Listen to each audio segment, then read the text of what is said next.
right, Nick. Seattle Seahawks team on fire. Probably my favorite team to come out of the NFC West. I think that they're the favorites to win that division. And I think potentially on the back of Geno Smith and this high-powered offense, that they could make a playoff push. They look phenomenal so far. I've been extremely impressed with what they've done so far.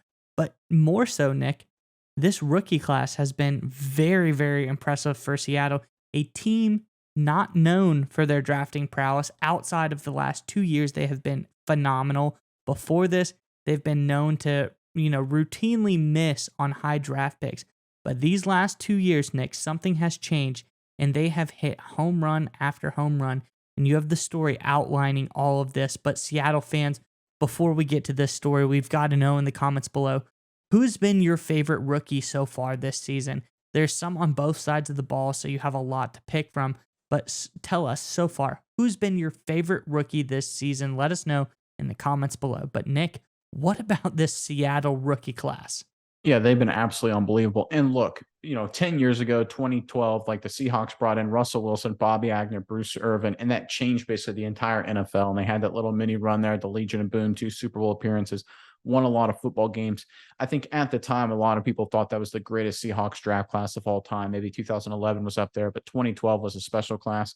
But so far, 2022 looks just as good, if not even better. So the Ringer did a really nice piece on this, and I'll highlight just some of the key points here, is that no NFL teams, again, according to the Ringer here, has gotten more snaps out of the rookie class this season. And the Seahawks have 2 rookies who have started every game. Of course, I'm talking about Abraham Lucas and Charles Cross.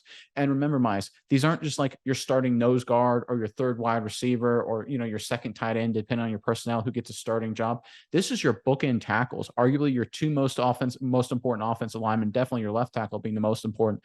And they performed at a really high level. So this is according to Seth Walder, had a really good tweet about this, saying the rookies, Lucas and Charles Cross, rank 14th, Lucas 14th, and Charles Cross 22nd in pass block win rate among 64 qualifying tackles. That means these guys are in the upper 20, 25, 30% of performing in the pass blocking game out of any offensive tackle, let alone rookies. They've been absolutely stupendous, and obviously it doesn't stop there. They've gotten big performances across the board.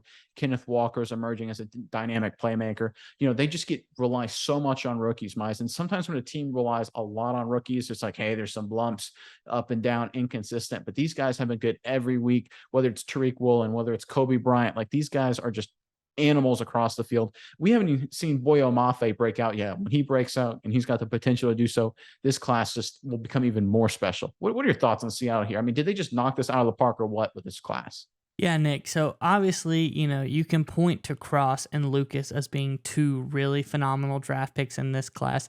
And, with the tackles, it's kind of difficult to say that they're your favorite, because when offensive linemen are doing their best work, it's when you don't really hear about them as much. So, and they've been real quiet. They've been doing great work, especially for rookies. They've been really phenomenal. So I am noting that they are good. But I would say my favorite 2, and I have one for each side of the ball, is obviously the emergence of Kenneth Walker. He's been ridiculous to this point. The fastest recorded run in the NFL so far this season, I believe, is 22.09 miles per hour. So he was zooming on that play. And then on the opposite side of the ball, the 4th fastest player in the NFL so far, right around 21-something miles an hour, Tariq Woolen, probably one of his many interception returns this season so far.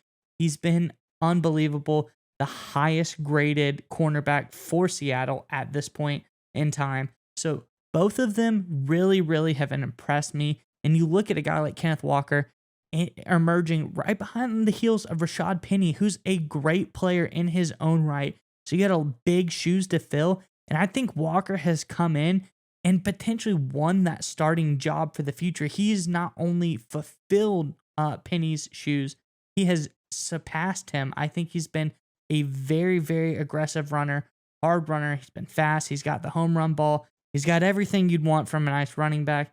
And Tariq Woolen has been a great corner this year.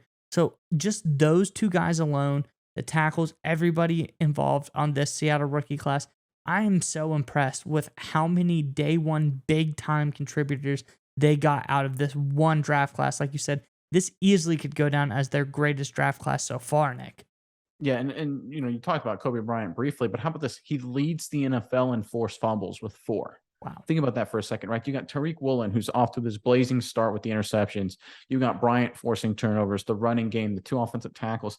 They've literally got 5 stars. Like most teams, if they go into a draft, they get 1 star, maybe 1 solid player. They consider that a win. Right, the Seahawks got 5 knocked out of the park, and you can see this is how you retool a team extremely quickly. This is how you go from, well, we're going to trade away Russell Wilson for picks. It's going to be a rebuild. We'll see how this goes. You get this draft class, and then Geno Smith doing what Geno Smith is doing, and suddenly this team is the best team in that division. And nobody wants to play the Seahawks team now. We talked about it on Sunday. They can beat you so many ways. They got the players on defense. They can win defensive games, obviously with guys like Woolen and Bryant and the rest of the crew. They got the offensive where they can win running the football with Walker. They can protect with that offensive line, and Geno Smith can hit Lock-in Metcalf and those guys and just beat them over the top in shootouts. Like these guys can win any game imaginable. And Pete Carroll's energy, Pete Carroll's faith in these guys, these young guys, has been totally rewarded. And that was one of the questions about Pete Carroll after Russell Wilson was traded, is, well, is this the end of the road? Can he keep his energy level up? Can he go through a rebuild? The answer is no, he can't go through a rebuild, or at least we don't know if he can, because he didn't need to go through a rebuild because they just reloaded, and they're right now the best team in that division. Last question for you, Nick, on the spot, real quick. Pete Carroll, Coach of the Year candidate? I think 100%. I mean, everyone loves Dabble in New York, but I think that's a bit of a mirage, frankly, because they win every game. They're 6-2, but their 6 wins are like 3 points at the end. The Seahawks, everyone expected them, 4-13, 5-12. It's going to be a really rough year, and they've outplayed everyone's expectations. They look really good, right? It's one of those teams where they beat people and they beat looking good, right? They're not kind of scrappy. They're actually a good, well-coached team. They're playing well. I think he's the number 1 guy.